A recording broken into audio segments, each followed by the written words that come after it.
Welcome back to another episode. In this one, we're going to talk about building a lasting business, avoiding trends. Should you jump on the bandwagon? Should you not?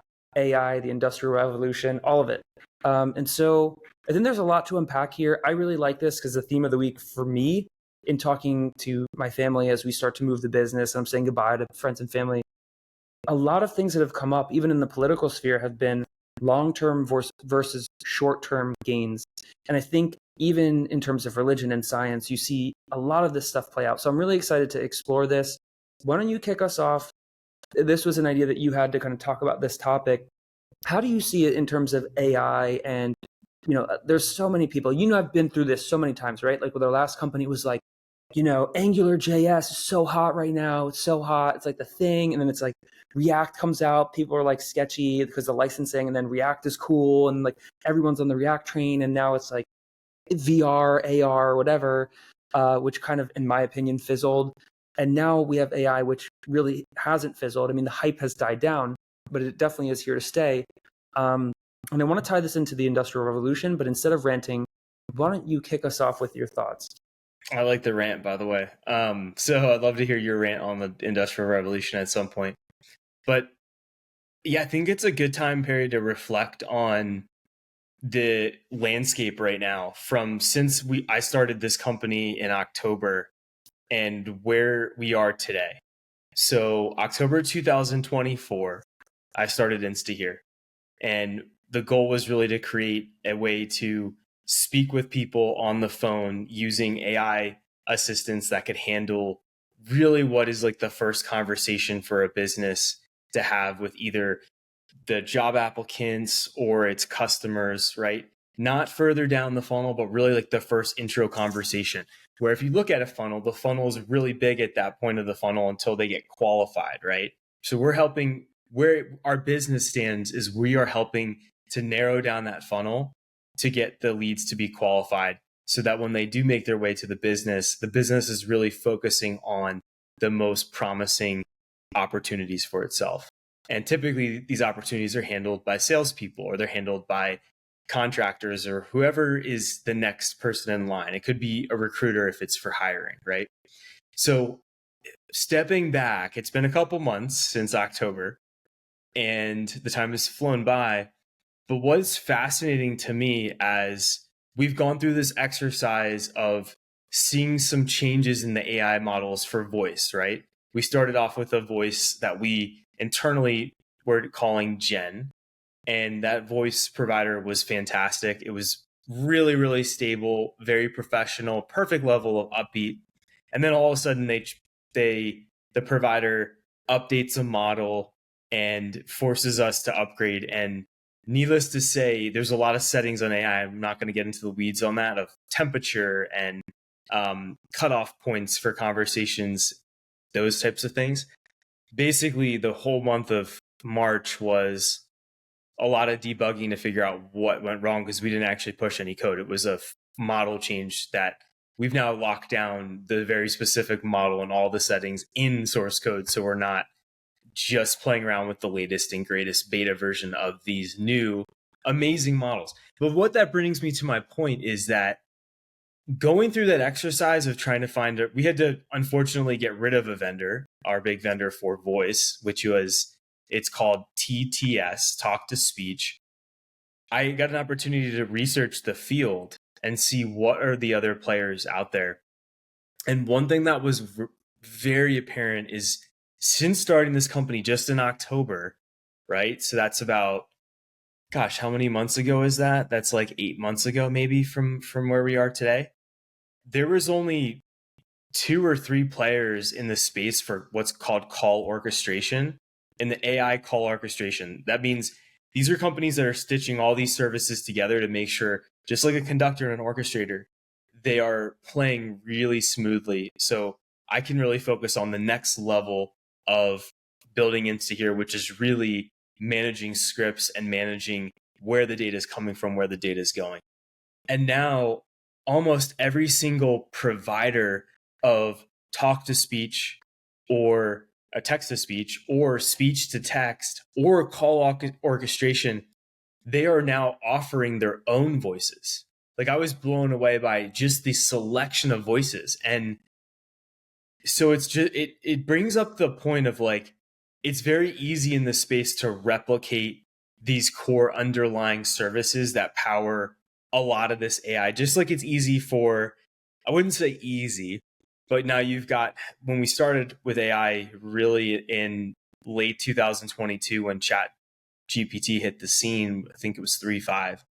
They were the main players in town. Now you have Claude. Now you've got Anthropic. You've got all these other companies now that have assistants, and now companies are building their own. So what the point I'm making is the inflection point for Insta here is where where do we actually see ourselves as a business right now, and what's the long term play here? Because doing what everyone, it's not that we're actually following what everyone else is doing. It's just that there's a lot more people now swimming in our in the same lane of the pool as us, right? And the old version of me and maybe the old version of you in a business would be kind of fueled with anxiety. Hey, we got to work harder. We got to like dominate. It's winner takes all. There's not enough Red Bull in the world to fuel our team. And I'm not willing to sacrifice that much sleep. And there's a good chance I'm still willing to fail, even with all that, to try to outcompete these people on just being first to market or the first to spend so much money on Google Ads to get everybody's eyeballs. Because now you've got the players themselves, you got the call centers are now offering these services. It's only going to be a matter of time. I haven't looked at HubSpot and Salesforce. They're going to be offering bolt-on services for call lead qualification, right?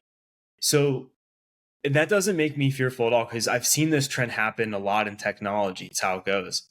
But you have to step back and think, what is a business that I can create here that doesn't matter about what everyone else is doing, that I can actually run for as long as I want to run until I get sick of it and I want to move on to something else. You know, if you're thinking about a business that in this space, you can consider, okay, this opportunity is extinct already in 8 months. You're not thinking strategically and you're not thinking long term. And you mentioned at the start of the call that you have to think long term as a business owner. If you're thinking short term, you're just going to be going for fast cash. And I would love to just kind of hear, Perry, from your perspective, what are some other businesses or some other times in history that you've seen this happen since you've been in the technology space, where everybody's kind of like piling on top of each other, and now these VC funded companies are going to start falling like dominoes because they're all doing the same thing? Well, I have so many thoughts, like zooming all the way out. Ironically, I was reading Ecclesiastes last week, right? Which, like, the moral of the story there is there's nothing new. If you're living life for life itself, there's nothing new under the sun. Like, everything is meaningless, everything is vain.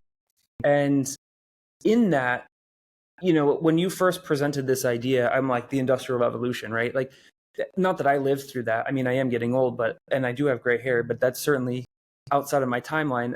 But when you look at that, you're like, it's like very similar to what's happening with AI in terms of, you know, displacing these jobs. People used to die for engineering jobs. Like here where I am in the Northeast, I'm in an old silk mill, right? And down the streets, an old paper mill, and all these old mills, people used to die for these jobs. Like workers would stand up on, you know, in the parking lots, they would come here and they would wait for new roles to see if they could work that day, even part-time, because, you know, they had like good culture. There was this whole team environment, and a lot of times they were dangerous, but like this was good, stable, solid, steady work with benefits. And you could support your family on that in the 50s, 60s, 70s, 80s. Now, the rate and the pace of change, I always like looking at as wavelengths, right? Where the wavelengths, like on a graph, they were spread out.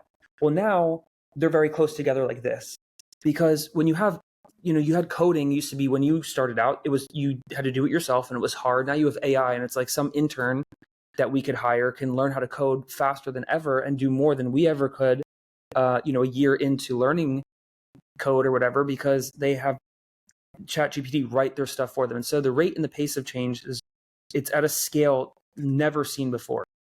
However, like there are things that I see differently from where we started. I spent a ton of money, too much money in 2024 on coaching, like personal development coaching, all this stuff, trying to figure out how to build a business in that space.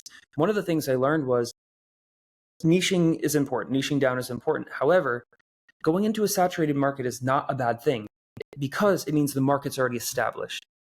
Okay, so like now I can like let that go. I'm like, okay, this isn't a threat. This means that there's money here. This means that this market is stable. It's going to be here for a while. It's expanding. It's growing. Whatever. That's good. Like I love Alex Hormozi's magazine market, right? Like the magazine or the newspaper market is declining. So I'm like, I'm not talking about that. I'm talking about an established market that's either growing or it's, it's steady.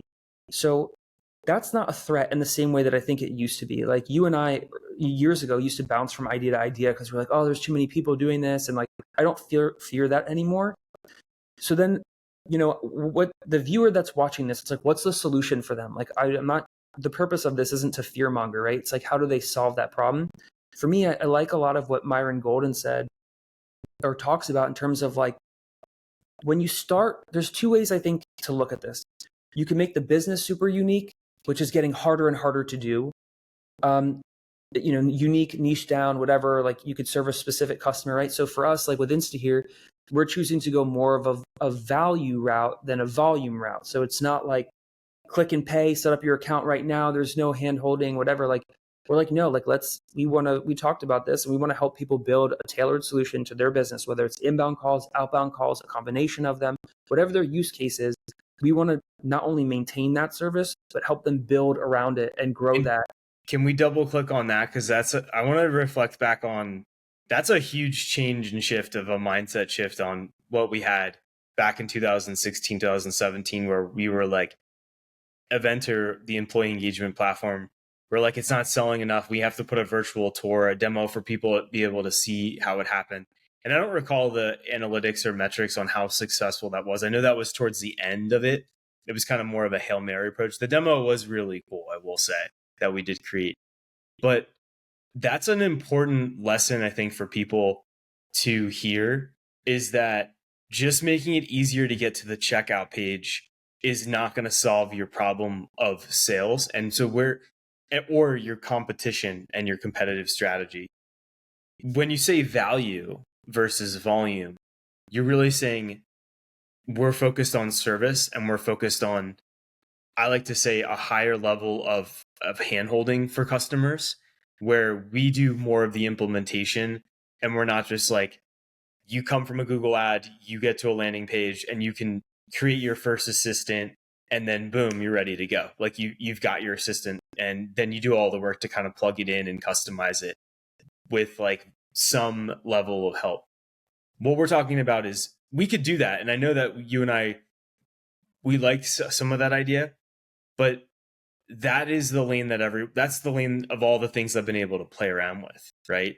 And so I just want you to go into, can you elaborate a little bit more on your definition, your view of what you call as value? So there's two pieces to this though. I want to highlight both. One is the business. That's what we're talking about now. The other is your person, your personality, your gifts, your things, and doubling down on that. And they tie in at some point. So with regard to what you're asking me to double down on, which is value, we're kind of carving out in the business a niche of working, instead of going after $10, $100 a month passive income, 4-hour work week clients that like can literally, we're not competitive in that space. Just like you were talking about an employee who's working from home remotely at a job, let's say a marketer wants to work from home. You're competing with people in India, people with, in all over the world, right? Like never before. Well, it's the same for this, right? So like now we can go into that space and we can try to compete for business, spend tons of money on ads and try to compete for like convert people, instantly get them on the platform, deal with the churn rates and all that stuff of like being a commodity item. Or we can go after the $1,000, $10,000, $100,000 a month client who really needs super customized level of service. They have really specific guidelines. No one else is willing to build it the way that they need it. No one else is willing to be available for, support wise in the way that they need it. And so I look at that as that, like, it's funny, as you get older, you start to understand more of your gifts. And I think you and I are both aligned in that you and I don't like transactional relationships with people. We like to create long lasting, deep connections with people. And it's like, I would rather do that than have a bunch of people that I've got to worry about churning. I'd rather worry about a handful of people, give them everything I have, and watch their business grow and their team expand and their customers get satisfied because of what we're able to deliver versus all these no-name people that I won't really get to see the tangible results in their business from, because we have just a Stripe subscription relationship. Like, I don't want that. So this starts to bring into the gifts and the skills and abilities side of it, which is like value ultimately. Like value, you can make all these business metrics, and Alex does really good at making it black and white and the numbers and this and that. However, I think one thing that Alex doesn't do a really fantastic job at all the time is talking about the empathy and the emotional side of it.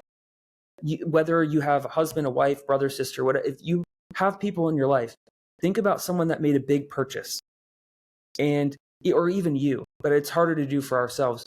We always make that decision.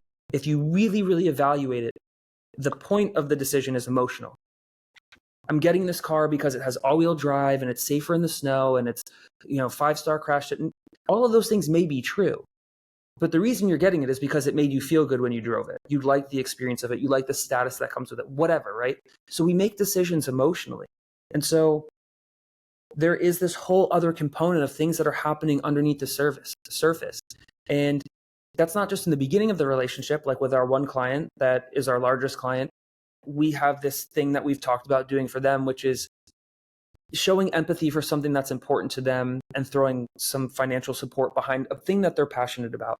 And that speaks volumes, right? Because it takes us out of commodity. Anyone can do this. Everyone's selling this product to, oh my God, that's like a human being, not just a human being, that's someone I would hang out with. Those are people that I really like spending time with. They really get our business. They get me. Like that, I can invest in that. You can invest in that. We enjoy investing in that. Not every business owner wants to do that. Not every business owner has the emotional capacity or the empathy to be, that to be their path. But so I think those are the two things. And I think, again, like the rate and the pace of change it's here.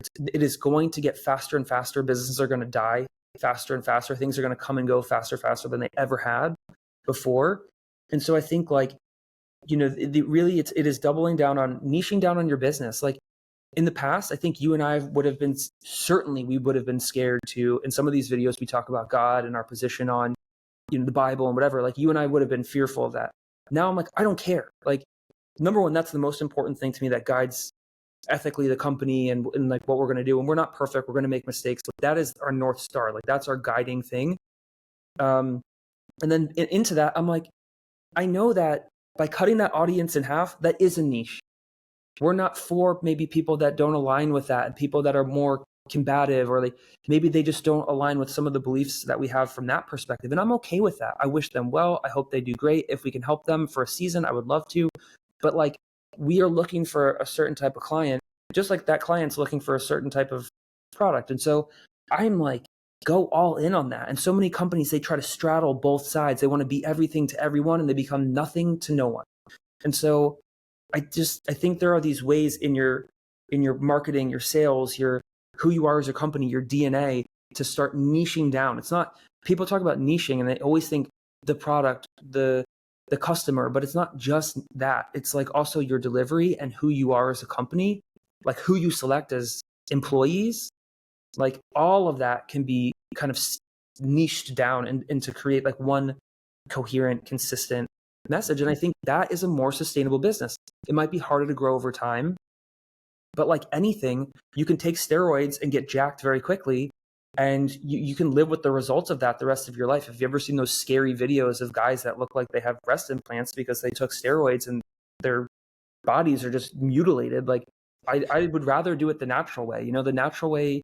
Same. Organic growth is, to me, I look at organic growth and it always seems longer lasting, more sustainable, more beneficial to everyone involved than short-term gains. Like I don't want to do 80s GE type of stuff. Like I would rather do the thing that's right by the client, right by our employees, right by the community where our business is, even if that means less money over time, it means slower growth. I would rather do that 10 out of 10 than, the fast, quick cash. Because quick cash they call it quick cash because it comes in quick and it goes out quick.